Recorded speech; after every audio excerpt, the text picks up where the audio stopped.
now. So we have 4 panelists. Courtney Dressing, you've already met. She is an assistant professor at UC Berkeley.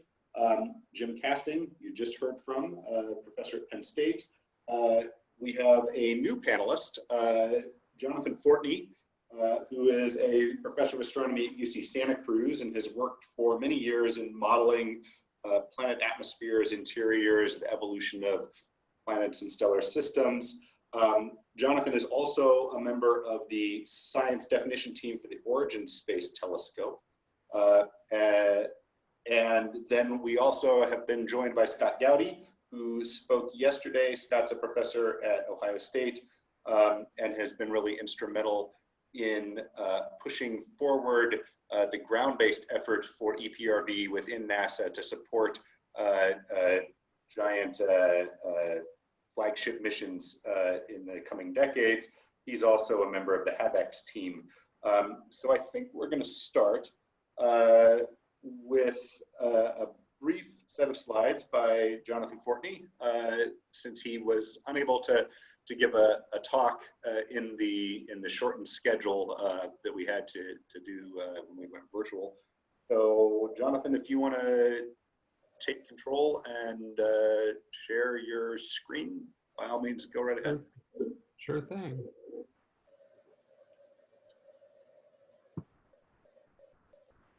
That coming through okay? That looks great. All right, great. Hi, everybody. So as part of this panel, I'm going to spend, I don't know, 8 or 9 minutes talking about the Origin Space Telescope. It's one of 4, it's one of 4 it's one of 4 large flagships being considered currently, along with LUVOIR, HabEx, and LYNX. So Origins is a Spitzer-like architecture. It's James Webb sized, about 25 square meters. It would be actively cooled. It would be cooled down to 4.5 Kelvin, a very cold telescope.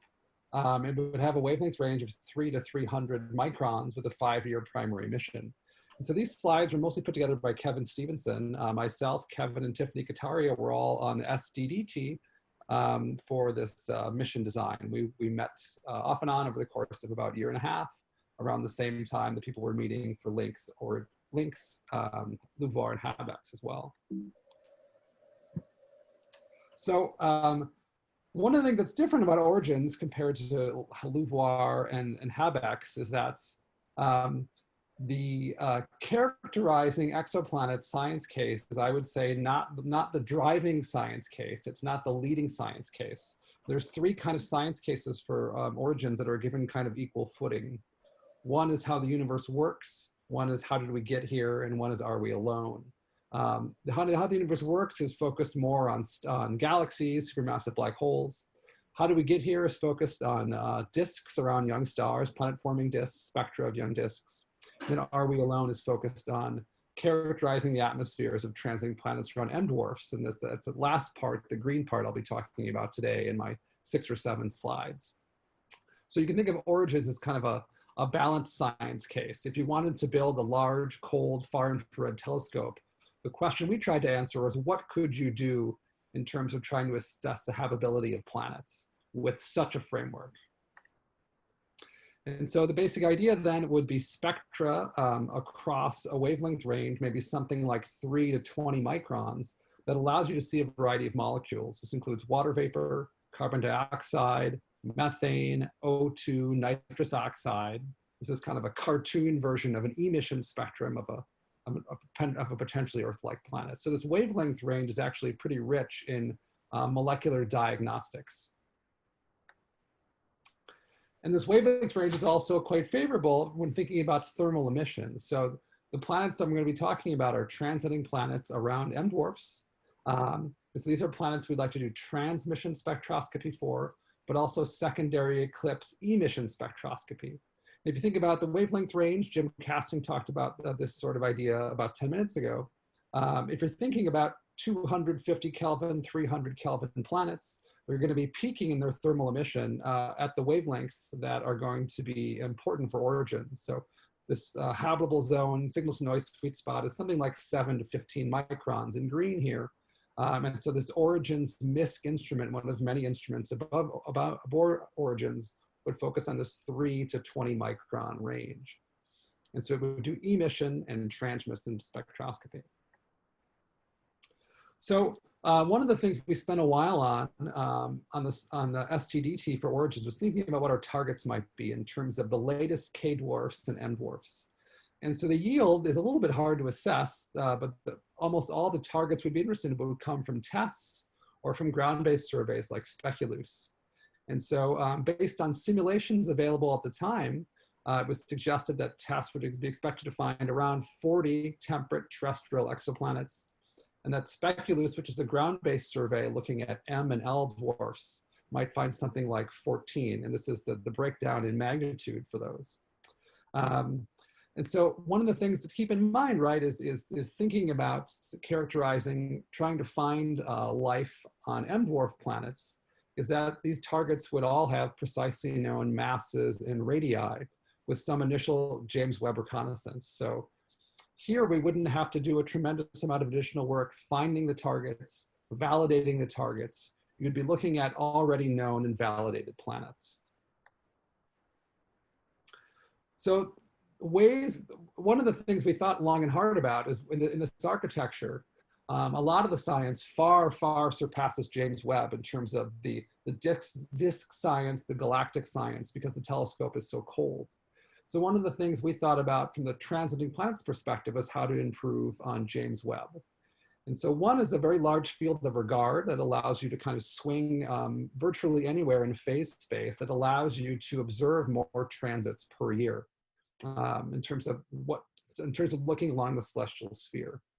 Another is wavelength range. So the idea would be to build an instrument that could do simultaneous wavelength coverage from 3 to 20 microns. I think one of the things a lot of people are familiar with is that stitching together transits across multiple wavelength ranges can be quite tricky. We see this when we try to combine Hubble spectra with Spitzer photometry. And so the idea would be to do this simultaneously from 3 to 20 microns. And again, that would allow us to see things like methane, CO, CO2, water, N2O, ozone.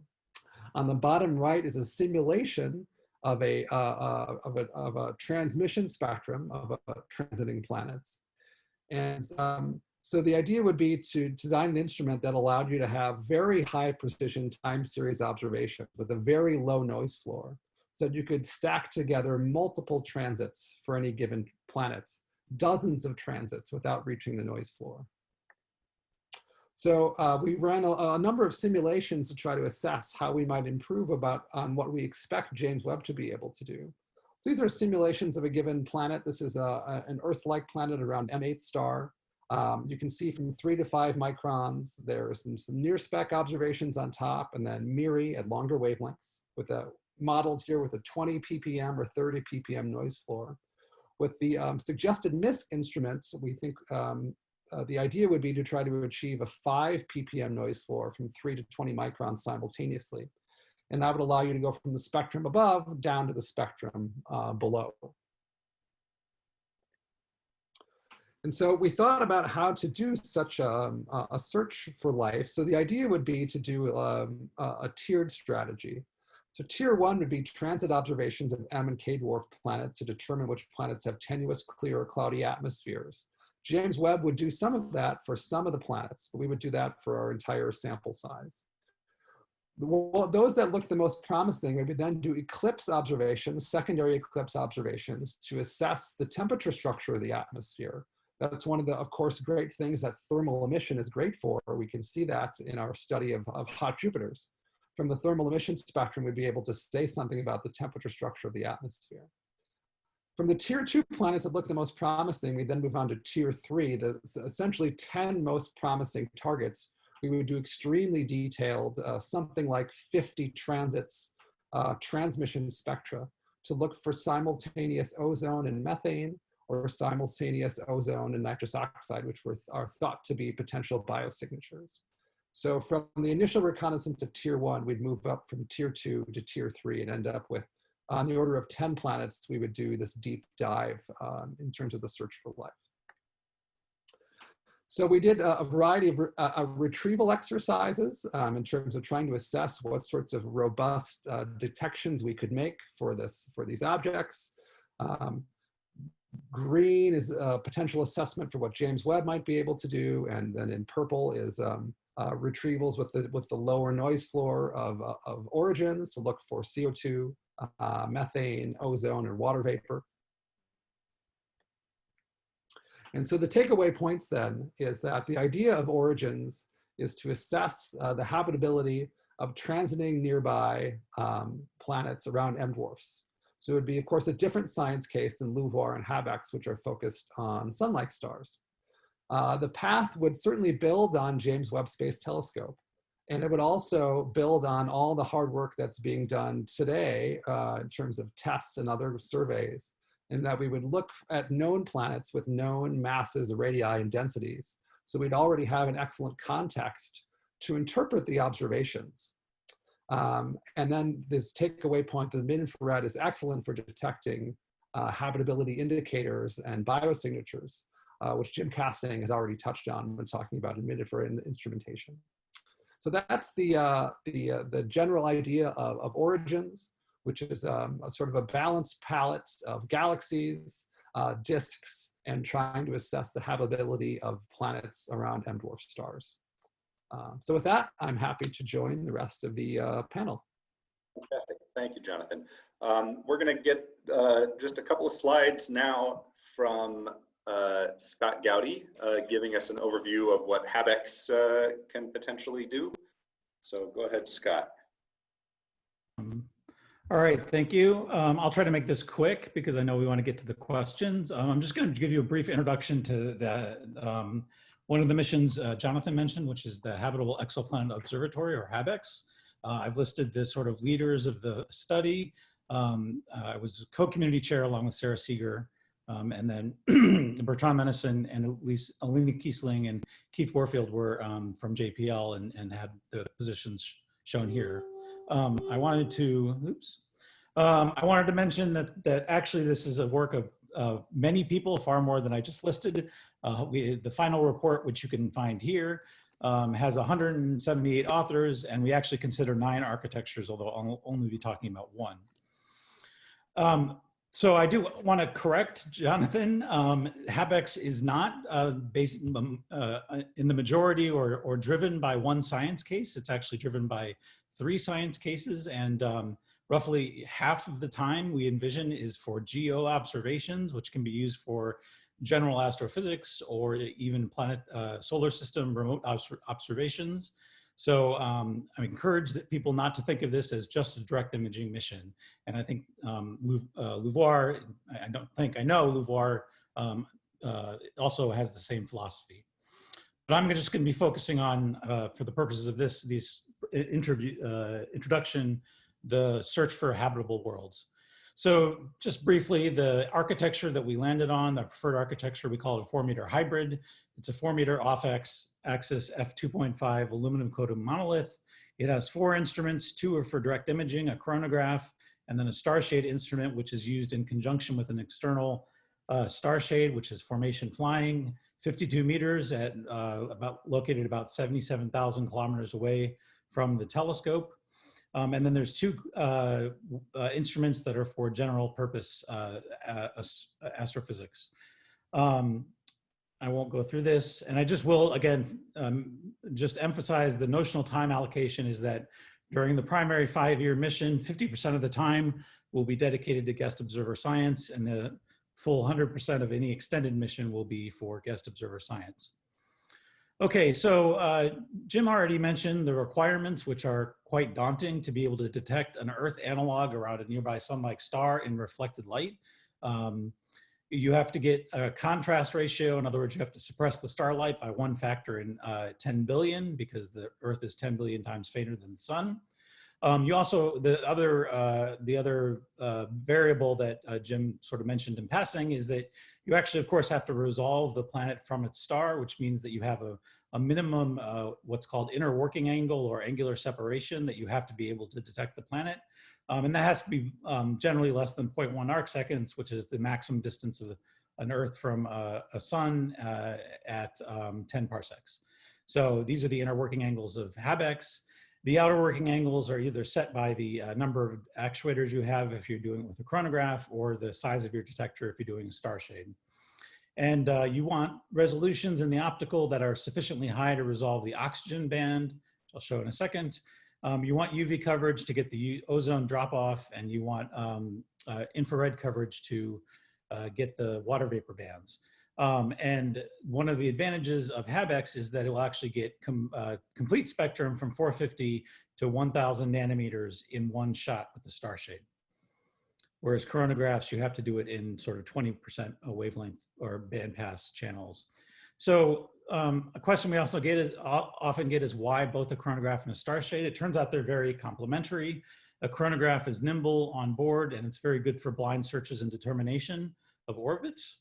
I forgot to mention, HabEx is designed to not require precursor observations. So it's designed to both find and characterize Earth analogs. The cons of a chronograph are the narrow instantaneous bandpass that I just mentioned. It's not optimal for obscured primaries, and it has a limited outer working angle.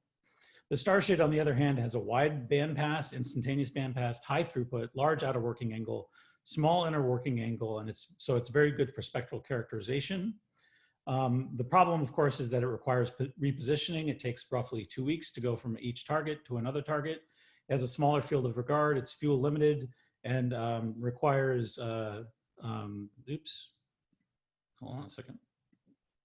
All right, I'll skip that in the interest of time. So the basic survey strategy we have is that basically for the first part of the mission, we will be focusing on sort of our 8 nearest most promising neighbors and trying to detect Earth, entire planetary systems.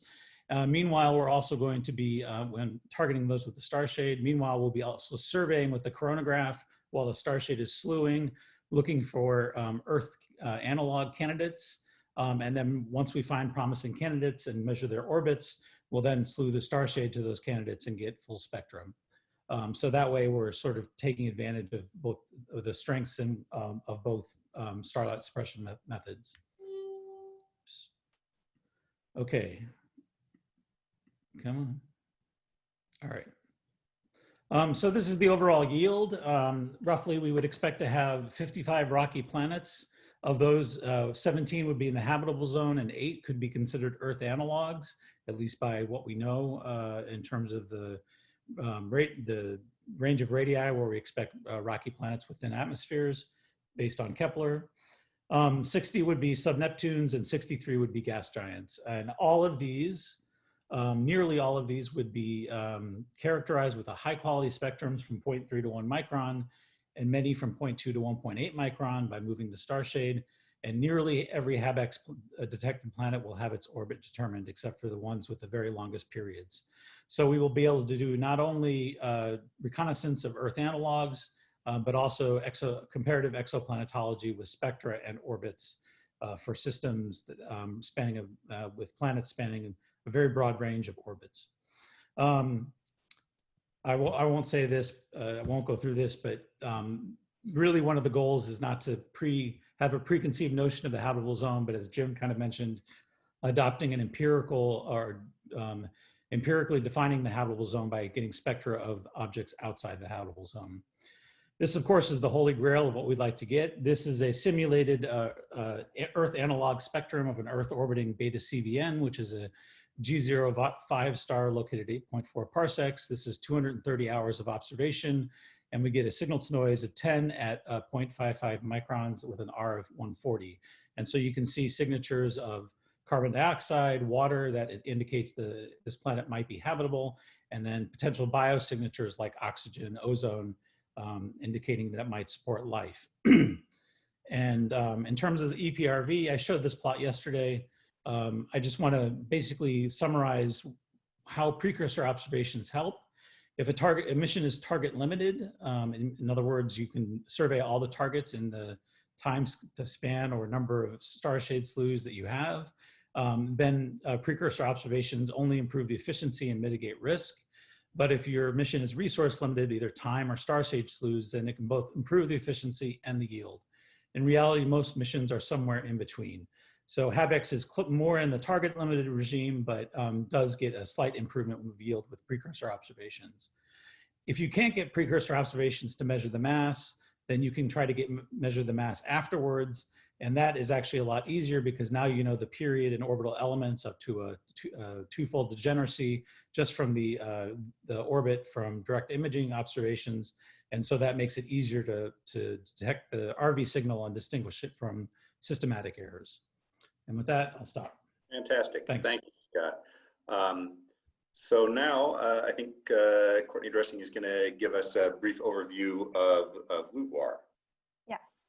Thanks, Chad. Good to see you all again. I was on the STDT, the Science, Technology, and Definition team for LUVOIR. This was led out of NASA Goddard. Our study scientist was Aki Roberge, and our community co-chairs were Brad Peterson and Deborah Fisher. LUVOIR stands for the Large UV Optical Infrared Surveyor, and our mission tagline is that we're telling the story of life in the universe.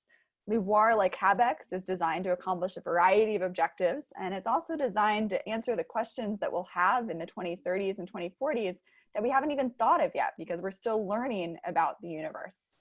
Here you see two artist renderings of the LUVOIR spacecraft. On the left, you have LUVOIR B. This is our small version, but it's actually 8 meters in diameter on the telescope there. And LUVOIR A is our large version. That's 15 meters. We like to have large telescopes for LUVOIR because they allow us to collect more photons for the extragalactic science and to have smaller inner working angles for the exoplanet detection angle. I want to thank Scott for explaining direct imaging because that saves me time in this presentation. When we think about what LUVOIR can do, it's useful to go back to a telescope that we know and love, the Hubble Space Telescope, which is 2.4 meters in aperture.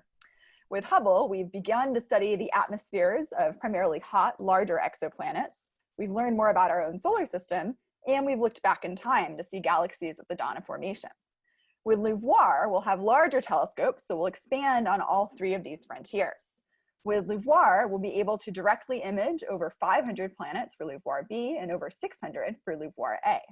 Some of these planets, the ones highlighted in that teal box, will be planets that are potentially Earth-like, so roughly the same temperature as the Earth and roughly the same size as the Earth. As Scott said, we'll be learning what the boundaries of the habitable zone are by looking at the atmospheres of these planets and figuring out which ones seem to be consistent with life, whereas which ones can be explained without invoking biology. On the solar system side, we'll get higher resolution images that rival those from flyby spacecraft and allow us to put those observations in context. And even as an exoplanet astronomer, I can see that those galaxy images from LUVOIR have a lot more information than the fuzzy image shown for HST here. With LUVOIR, the facility can be thought of as powerful because we have the ability to go deeper than ever before and to have higher contrast observations than ever before. Feasible because we've done the work to think about how to launch LUVOIR in space and how to design it to make all of these instruments fit and work well together, and executable. We have a plan for how to get everything in space and launched and operating and to be at L2 in 2039. I'm going to skip some of the details on the way that we would describe these aspects of the LUVOIR study, but I want to point out that this study, like the other big studies, is something that is multinational. On the STDT, the Science, Technology, and Definition team, we had members from all of these institutions. We also had representation from international affiliations, and we have an instrument, Pollux, that was designed by the French Space Agency. And then finally, we have participation from industry, as well as feedback from the whole astronomical community around the world. With LUVOIR, our 3 science focuses are looking at exotic worlds and the search for life. So that's the exoplanet category. I'll focus on that today. The dynamic solar system, because of course our planets are planets too, and studying the solar system helps us understand exoplanetary systems more and vice versa. And then the cosmic origin side. Focusing on the exoplanet side, with LUVOIR, we'll be able to get a handle on the question, are we alone? LUVOIR is big enough that we'll be able to detect we'll be able to survey many stars for potentially habitable planets and produce an order of magnitude increase in our estimates of the frequency of Earth-like planets. Our goal here is to measure the frequency of habitable planets if those planets are at least 10% of the planets in that area. And that will allow us to have a useful null result. So with LUVOIR, if we look for these planets and we don't find any, we will have learned something. We will have learned that life is rare and precious.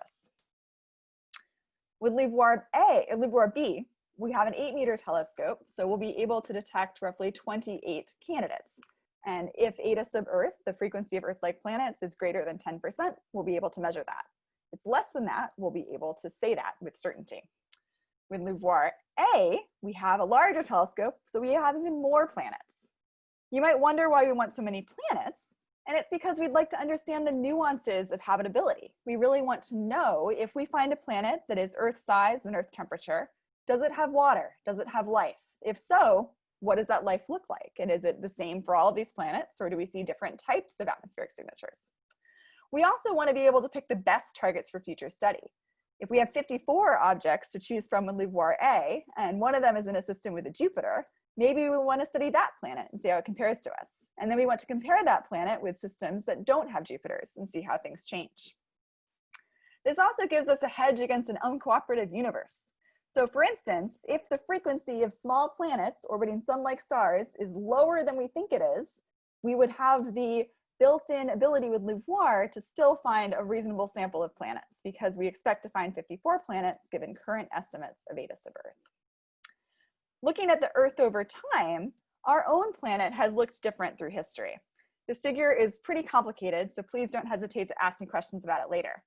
What you see on the left is a plot of the atmospheric abundance of various gases in the Earth's atmosphere over time. On the bottom of the plot, we have the present day. At the top of the plot, we have the past. On the left here, you see a snapshot of what the spectrum of the Earth would look like today. We can then go back in time, and you can see that this spectrum is changing. And what you notice is that detecting oxygen is possible in the modern Earth atmosphere, but it's a lot harder in the ancient Earth. You could try to detect the ozone though. If we go back really far, then we end up having an atmosphere that has a lot of methane instead. And the point of this slide is to demonstrate that even the Earth has been multiple planets through its existence. And if we're studying habitability, we don't want just 2 or 3 planets. We want a larger sample of planets to build a holistic picture of habitability in the universe. And for fun, here's an example of what the LUVOIR observations of a planet like Earth seen at a distance of 10 parsecs would be. You can see in this observation, we would be able to detect oxygen and water vapor and perhaps even other elements like ozone. With LUVOIR, we also have the ability to have the context to interpret these observations. It would be really wonderful to say that every time we see oxygen, it's a sign of life, but we know that's not true, and you've known that from Jim's talk earlier today. We need to be able to study the effects of the star on the planet's atmosphere. And with LUVOIR, we'll be able to take UV observations to characterize the stellar activity. We'll also be able to look at the planet at different wavelengths and try to figure out whether what we see is a real biosignature or a false positive. Looking at the total numbers, with LUVOIR A, you have the tally of planets detected in blue. With LUVOIR B, you have the tally in green. And you can see that for the habitable planet candidates, we would detect roughly 50 with LUVOIR A and roughly 30 with LUVOIR B. We also get many other planets essentially for free as we find these Earth-like planets. And even though for the habitable zone case, we're talking about direct imaging, LUVOIR also has the ability to do transmission spectroscopy and continue studying the hotter, larger planets that we've gotten to know and love with the Hubble Space Telescope. On the left here, you see transmission spectra taken with HST and with Spitzer for a variety of hot Jupiters from a paper by David Singh. And then on the left, this figure by Eric Lopez shows what that would look like with LUVOIR in just a single transit per planet. And if you're wondering whether there are error bars on this figure, there are, but we need to zoom in to see them. They're really tiny. To summarize, LUVOIR will transform our knowledge of exoplanetary systems, the solar system, and general astrophysics. We'll have a large space-based observatory at L2 with community-driven programs that will allow us to look for potentially habitable planets around nearby stars, take spectra of them, and look for biosignatures. And I'd be happy to answer any questions you have about LUVOIR. Thanks. Great. Thank you, Courtney. So we only have about 15 minutes left in this session. But I think it was important for everyone to hear the overviews of the proposed flagship missions. So I am going to try and ask some questions that consolidate several different questions we've had from participants. And start in a direction that's kind of near and dear to my heart, but not necessarily towards detecting an Earth twin. So we've got surveys going on right now that are looking for M-dwarf planet hosts or planets, Earth-mass planets around M-dwarfs. And one of the concerns there is that even if we find a planet that is in a magic temperature regime where we can potentially sustain liquid water and whatnot, that the environment that close to the star is very hostile towards sustaining life. So there's been some questions in the chat about magnetic fields, which everyone loves to talk about. And so I've got a couple of questions. First, for Jim, how do magnetic fields play into your habitability calculations? And then maybe for the broader panel, are there any instruments on these proposed spacecraft that can go after magnetic fields on the planets and probe? How might we go about probing that? So good luck. Okay, thanks. I'll take a crack at the first part of that question. You know, this is the debate over whether M stars can host habitable planets has been long and vigorous, and you know, that the initial knock against them was from the 1960s that they're likely to be tidally locked, and they may be synchronously rotating, so they'll probably be relatively slowly rotating.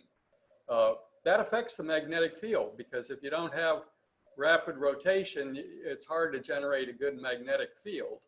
And you know, well, first of all, magnetic fields are not absolutely essential to hold on to an atmosphere. Look at Venus in our own solar system. It doesn't have an intrinsic magnetic field. It's closer to the sun than we are, but it's retained its atmosphere. On the other hand, Mars is smaller and it's lost a lot of atmosphere through solar wind sputtering. It doesn't have a magnetic field either. For an Earth-like planet, if you gave Venus an N2O2 atmosphere, it might lose it because the upper atmosphere would be hotter and more extended. So actually, I think magnetic fields are important for planets like the Earth, and I think that's one of the possible problems for M-star planets. So does anyone, Courtney, Jonathan, Scott, want to talk about how we might go about detecting magnetic fields? Is there any hope of detecting them with the platforms that you guys just discussed? So, I mean, for HabEx, so, you know, if you really wanted to directly detect magnetic fields, I think you need very high resolution spectroscopy to try to measure Zeeman broadening of lines, of magnetically sensitive lines. And HabEx does not have a high resolution spectrograph. So it would not be able to directly detect it, but to the extent that the existence of magnetic fields is correlated with stellar high energy activity, the UV channel on the UVS instrument of HabEx would allow you to at least indirectly probe whether or not a star is unusually active, which is, you know, typically associated with magnetic fields. Anyone else? During the LUVOIR design process, we did consider a high-resolution spectrometer called ONIRS, which ended up not going on in the final design, but something like that would be useful as well. And we also have the UV capability to do things like look for aurorae. Okay, and Jonathan, can OST go after anything like this? No, I tend to think of that's the sort of thing we might be able to do better in the radio. There's been a couple tentative detections of radio emission from hot Jupiters, suggesting that they might have very strong magnetic fields. So that's a long way from detecting a much weaker field from a much smaller planet, but that's maybe another direction to go. So continuing on the lines of the technological capabilities that you guys just described for these spacecraft, the launch dates for these things are something like 2035, 2040, quite a ways out. So what do you see as the biggest technological hurdles at the moment, from instrumentation or Starshade or whatnot, that has to be solved between now and then, or do you think the technology to do it is basically in hand, and it's just a matter of it's going to take us 15 years to actually have enough funding to build? So I'll go ahead and start. So for those familiar with TRL designations and popular NASA speak, it's basically a technology readiness level. I think when you start phase A of a mission, you have to have all of your technologies at TRL 6. Is that right?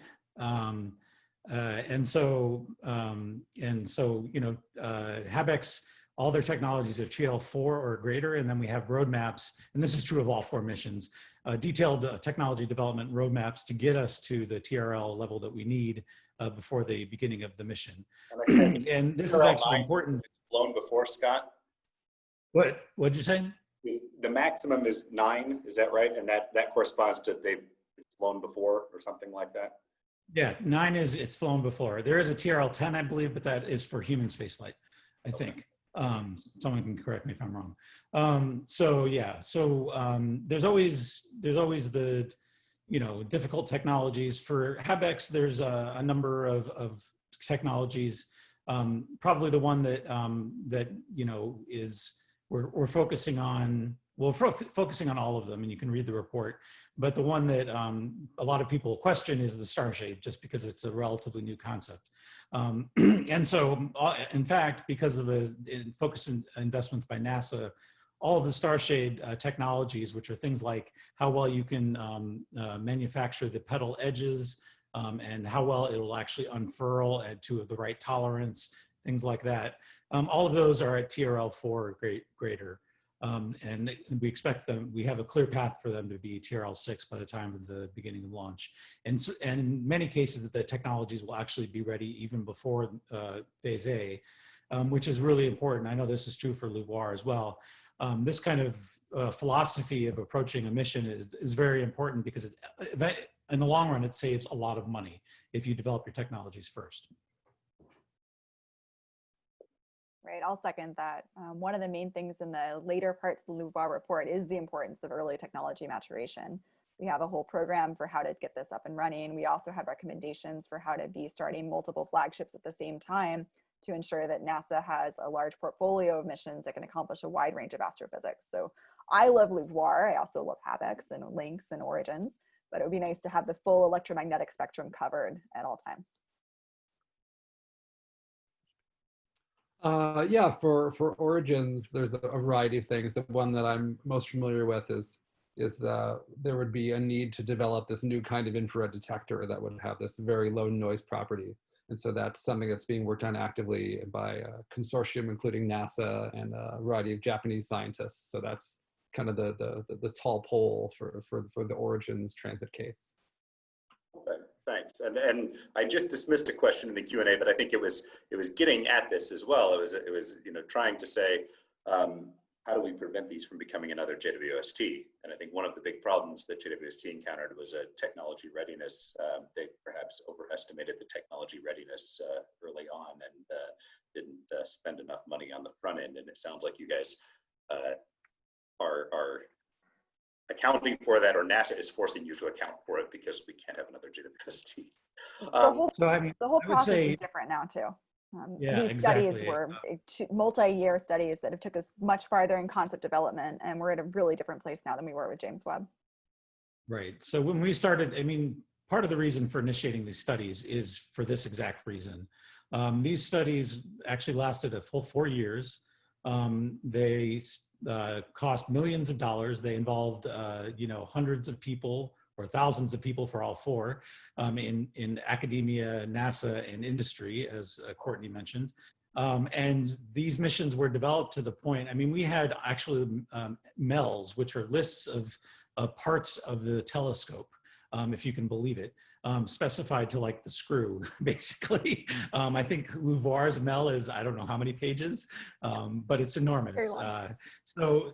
These missions have been developed to a level of fidelity and realism that, that almost no previous mission has been developed to. The other thing to point out is we've been very cognizant at the very beginning of being upfront and realistic about our costs.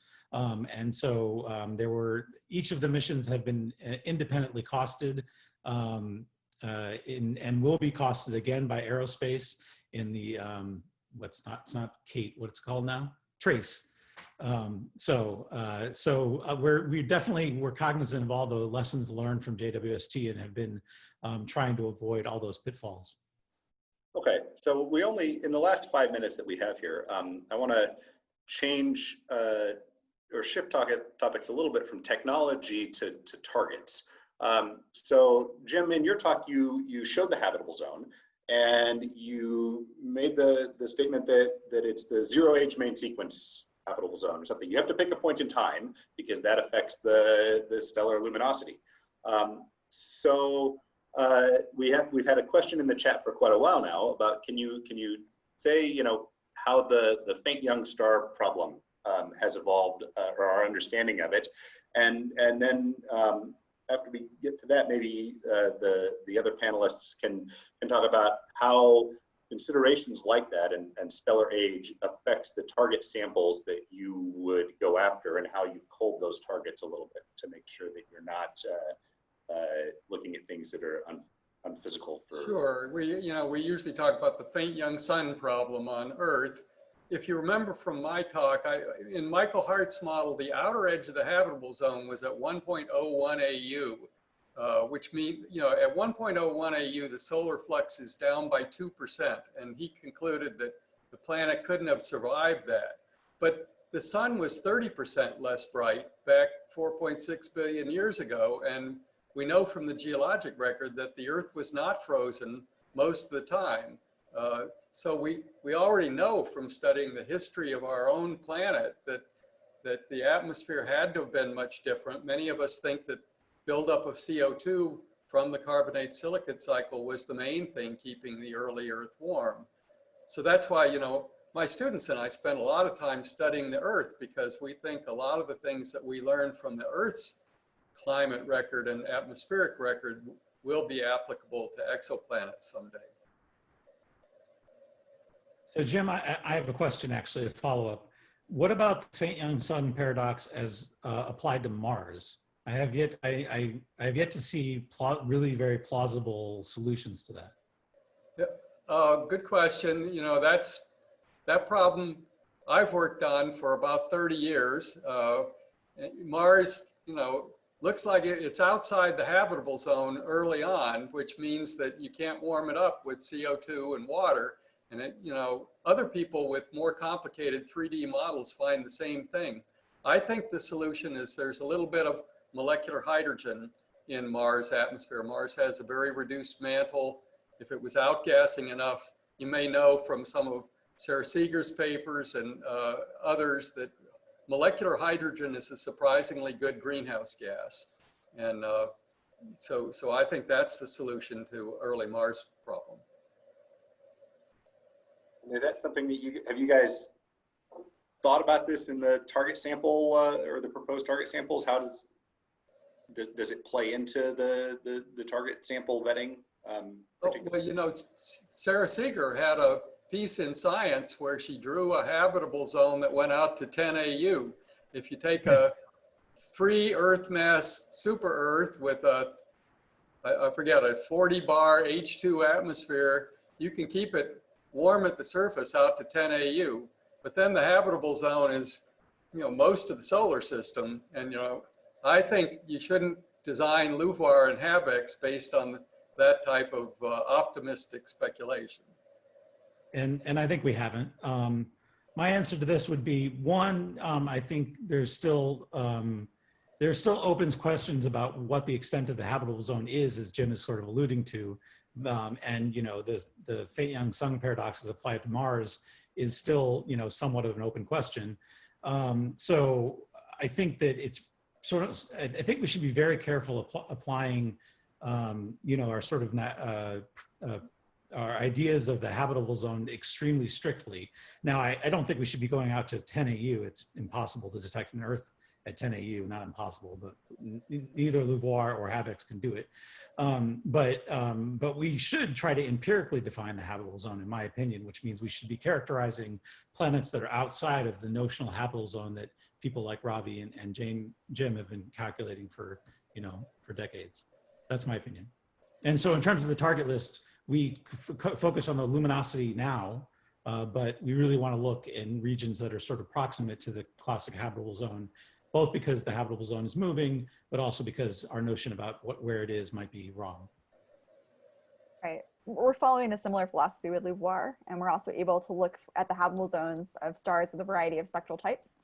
From the ground, it's easier to do the lower mass stars because you have a larger telescope, so you can reach those tiny inner working angles needed for M dwarfs.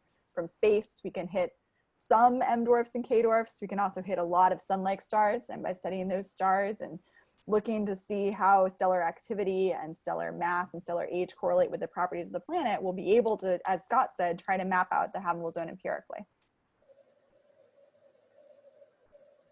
But you have to build these big telescopes first. We're basically out of time here, but I'll give you the last word if you want to. Me? Well. Oh. Well, I think generally, the larger the sample size, the better we can do to map these things out empirically, right? To some degree, we'll take what we can get. If we have a small sample size, we'll do the best we can. But the larger the sample size we have, the better we can do to really assess these things as a function of stellar age and as a function of distance from the parent star. And I will point out to everyone that Jonathan just posted in the chat a link to a paper on arXiv about greenhouse effects in cooler regions beyond the habitable zone. So I encourage everyone to check that out. I think with that, we're out of time. Unfortunately, there's still a lot of great questions in the Q&A.